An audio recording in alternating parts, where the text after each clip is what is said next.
Ես դեռ չեմ շնչում քթով։ Ինչպես տեսնում եք, այս հատվածից ներքև ամբողջությամբ քթամաշկս ունի այլ գույն,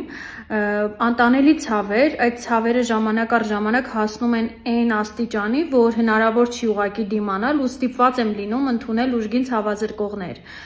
Կարծես նոր վիրահատած քիթ լինի, չնայած նրան, որ արդեն երրորդ վիրահատությունիցս անցել է 2 տարի։ Ինձ շատ եք հարցնում, ովքեր են վիրահատել,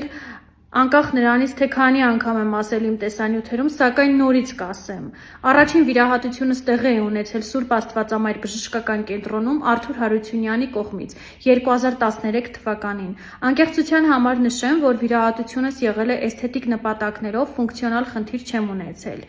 Դրանից տարիներ անց առաջանում են խնդիրներ, դիմում եմ Շենգավիթ բժշկական կենտրոն Արթուր Պողոսյանին, ով հանձն է առնում կողաճառի կիրառմամբ կատարել քթի ռեկոնստրուկտիվ վիրահատություն, սակայն վիրահատության ժամանակ չի վերցնում կողաճառ, ասում է, որ միջնապատի սաճառային հյուսվածքները բավարարել են։ Նշեմ, վիրահատությունս տևում է 7 ժամ։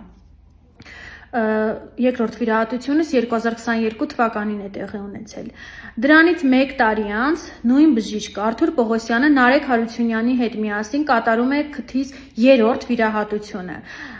Վիրահատության ժամանակ իմ ականջախեցիներից հետևի հատվածից վերցնում են աճառային հյուսվածքներ, մշակում տեղադրում քթիս մեջ, ու դրանից հետո սկսվում է քաոսային իրավիճակ ինձ մոտ։